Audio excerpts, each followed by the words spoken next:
E a gente tem um aviso importante também no final. Vamos lá para a mensagem de hoje, então. Nós vamos abrir as nossas Bíblias em 3 passagens. E eu gostaria que os irmãos deixassem essas passagens marcadas, tá? Quem estiver aí com a sua Bíblia física. Vamos lá então para Tiago, capítulo 1, verso 22. Tiago, livro de Tiago, capítulo 1, versículo 22. Amém? A minha versão é a NVI, mas a gente vai ler ali todo mundo. A versão do Data Show está na Almeida. E diz assim: e sede cumpridores da palavra, e não somente ouvintes, enganando-vos a vós mesmos. Vamos ler todos juntos? E sede cumpridores da palavra, e não somente ouvintes, enganando-vos a vós mesmos. Agora a gente vai lá para o Salmo número 15. Salmo 15, a gente vai ler os versos 1, 2 e 4. Salmo 15, versos 1, 2 e 4. Quem achou, fala geração eleita. Amém. Diz assim: Senhor, quem habitará no teu tabernáculo? Quem morará no teu santo monte? O 2 diz assim: aquele que anda sinceramente e pratica a justiça e fala a verdade no seu coração. E o 4: a cujos olhos é réprobo e desprezado, mas honra os que temem ao Senhor, aquele que jura com o dano seu e contudo não muda. Eu vou ler a minha versão, que está mais entendível para os adolescentes, que diz assim, verso 1: quem poderá morar no teu santo monte? Aquele que é íntegro em sua conduta e pratica o que é justo. E eu gostaria que você grifasse aí na sua Bíblia essa frase: é íntegro em sua conduta e pratica o que é justo, que de coração fala a verdade. E o 4, a última parte do 4 diz assim: que mantém sua palavra mesmo quando é prejudicado. E por último, nós vamos lá para o livro do profeta Isaías, Isaías capítulo 29, verso 13. Isaías, verso 29, aliás, capítulo 29, verso 13. Diz assim, amém? O Senhor diz: esse povo se aproxima de mim com a boca e me honra com os lábios, mas o seu coração está longe de mim. A adoração que me prestam só é feita de regras ensinadas por homens. Vamos ler juntos lá no Data Show? O Senhor diz: esse povo se aproxima de mim com a boca e me honra com os lábios, mas o seu coração está longe de mim. A adoração que me prestam é feita só de regras ensinadas por homens. Essas três passagens, irmãos, elas se completam e foram escritas há um pouquinho menos de 2000 anos atrás, né? Isaías e Salmos um pouco mais, Tiago um pouquinho menos. E desde essa época, a Bíblia, ela traz para a gente assuntos extremamente atuais. Hoje a gente vai falar do que a ciência atual chama de assentimento mental. Quem já ouviu esse termo antes? Assentimento mental. Esses 3 versos falam sobre assentimento mental. E a ciência trouxe esse nome bonito, difícil para a gente, mas é uma coisa que já está nas Escrituras há muito tempo atrás. E a ciência define assentimento mental como assentimento mental nada mais é do que conhecer a verdade, mas não praticá-la. É o que nós lemos nessas 3 passagens. Nada mais é do que você conhecer a verdade sobre um assunto, mas você, na hora que você é confrontado, na hora que você precisa demonstrar através das suas atitudes aquilo que você crê, você dá um passo para trás. Você não vai em frente, você não se posiciona. Isso é assentimento mental. É a familiaridade com a verdade, mas sem obediência.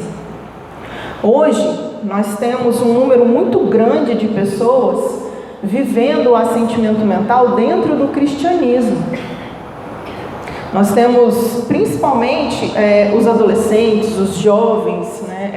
essas últimas gerações aí, os nascidos depois de 1990, entre 1990 e 2010, é o que a gente chama de geração Z, e a geração Alfa, ou geração Mobile, né? Mobile justamente porque é uma geração muito vulnerável, mutável, né? Eles acreditam que eles podem ser quem eles quiserem, eles acreditam que eles podem fazer o que eles quiserem, mudar de opinião, acordam de um jeito, dormem de outro. Essa é a chamada geração mobile, que são os que nasceram depois do ano de 2010, né? São os meninos e as meninas que já nasceram com acesso à internet. Então, principalmente nesse meio, o assentimento mental ele tem sido muito evidente. São aquelas pessoas que quando a gente vai conversar com elas, a gente começa a falar e elas já te respondem: não, eu já sei. Vamos fazer desse jeito? Tá bom, não precisa me explicar, eu já sei. Mas a pessoa não coloca aquilo em prática. Isso é o assentimento mental, que é o que Tiago fala claramente para a gente. Tiago 1,22, vou repetir, vou ler de novo para isso entrar, entronizar dentro da gente esse versículo. Diz assim: sejam praticantes da palavra e não apenas ouvintes, enganando-se a si mesmos. O assentimento mental ele faz com que o engano, ele nada mais é do que um engano, porque a gente conhece o assunto, a gente sabe sobre as verdades bíblicas, a gente conhece aquilo que Deus tem para nós, mas a gente se auto-engana. A gente se deixa enganar não somente pelas coisas do mundo, mas a gente se auto-sabota quando a gente não coloca em prática as verdades, aquilo que a gente sabe que não pode fazer. Infelizmente, hoje isso tem acontecido cada vez mais, como eu disse, e principalmente no meio daquelas pessoas que são nascidas em lares cristãos, têm pais cristãos, avós, tios, primos cristãos, mas quando se vêem frente a determinadas situações, não assumem um posicionamento cristão. É o que a gente pode chamar de admiradores do cristianismo, mas eles não são seguidores de Jesus, eles são fãs de Jesus. Eles conhecem Jesus, eles gostam de Jesus, mas na hora que precisa demonstrar através das atitudes, do posicionamento, de uma fala, de uma imposição, a gente acaba dando um passo para trás. E eu queria trazer para vocês uma história para ilustrar. Há um tempo atrás, uma menina me procurou e só para ilustrar mesmo, para vocês conseguirem, para os adolescentes conseguirem entender melhor, e foi uma coisa que me chamou bastante atenção. Ela me procurou e me disse assim: tia, aconteceu uma situação na minha escola que entrou uma aluna nova na minha sala. Ela veio de outra escola e a gente acabou desenvolvendo uma amizade, e essa menina confidenciou para mim que ela está apaixonada por um garoto da minha sala. Eu falei: normal, né? As meninas se apaixonam pelos meninos, os meninos se apaixonam pelas meninas. Nessa idade, isso pode acontecer. E aí ela veio com um mas essa menina também me confidenciou que, além de estar apaixonada por um garoto da nossa sala, ela também está apaixonada por uma menina da nossa sala. E aí eu deixei ela terminar de falar e perguntei. A primeira pergunta que eu fiz para ela foi o seguinte: você já falou isso para os seus pais? Você já conversou com os seus pais sobre isso? E ela me respondeu, sim, já. Falei, nossa, que bom. E o que eles te disseram? Minha mãe me perguntou se isso me incomodava. E aí eu disse para ela que me incomodava um pouco.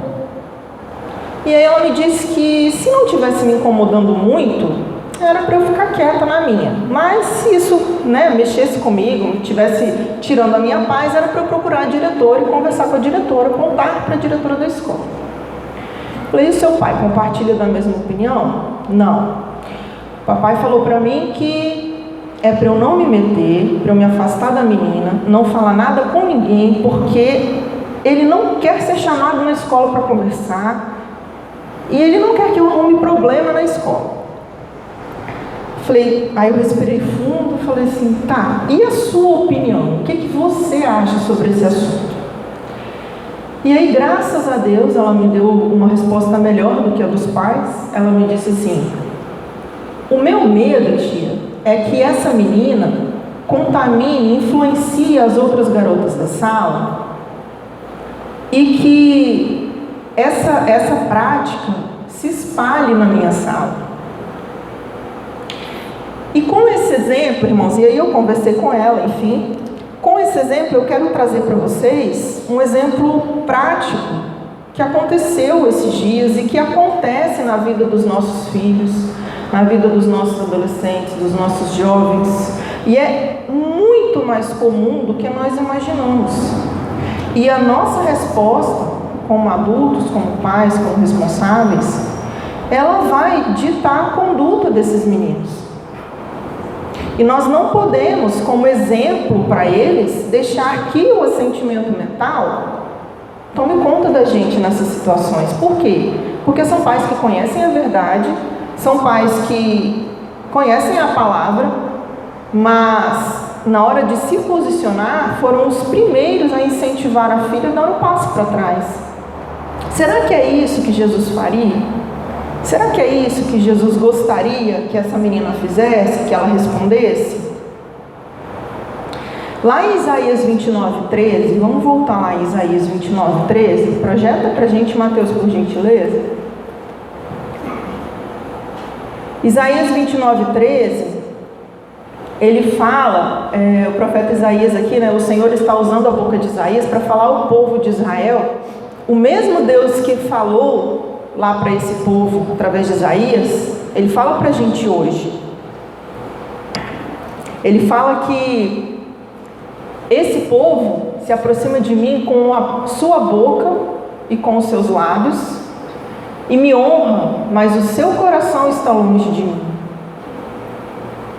Então, isso é assentimento mental. É quando a gente fala uma coisa, é quando a gente tem um posicionamento, muitas vezes nos bastidores, por detrás das câmeras, mas quando a gente precisa assumir uma posição, a gente não vai adiante. E a palavra mostra um outro exemplo também, no Salmo 15, dos versos 1 a 5, principalmente no verso 4, onde Davi, ele fala que mesmo que se a gente sair prejudicado, a gente não deve dar um passo para trás. Nós devemos ficar firmes em Jesus. A gente precisa se posicionar no Senhor. Mesmo que isso vá nos custar uma amizade, mesmo que isso vá nos custar, às vezes, um relacionamento, algum bem material, mesmo que a gente tenha perdas, nós precisamos assumir a nossa posição em Cristo.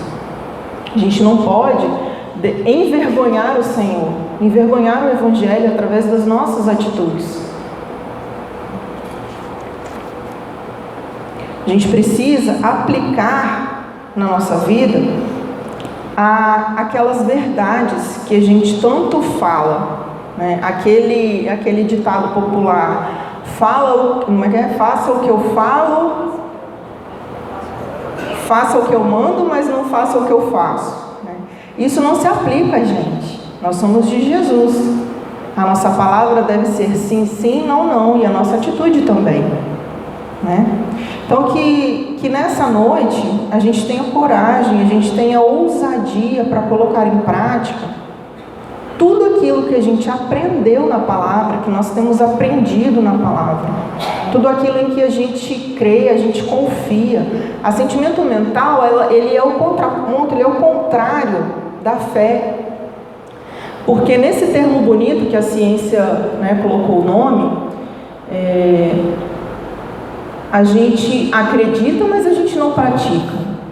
E a fé, através da fé, a gente acredita e a gente coloca em prática.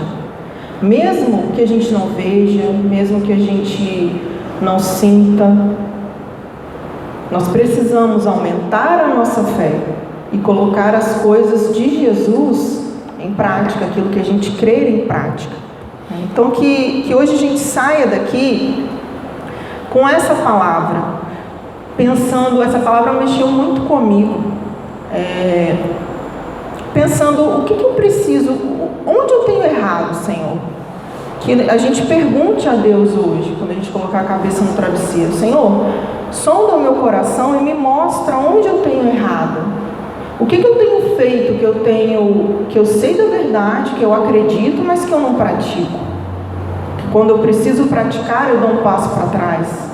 Eu fico com medo, eu fico com vergonha, eu fico com medo de ser excluído, eu fico com medo de ter alguma perda, e isso me impede de me posicionar como o Senhor quer que eu me posicione. Que a gente saia com isso daqui em mente, que a gente saia daqui hoje relembrando, porque eu acredito que todo mundo saiba disso, que nós somos luz. Deus não colocou essa menina que me procurou nessa sala de aula à toa. Ela precisa ser luz lá dentro. Ela se afastar dessa colega, dessa amiga, talvez resolva o problema da menina, mas e a amiga? Como é que vai ficar? Então que a gente tenha essa consciência hoje. Amém?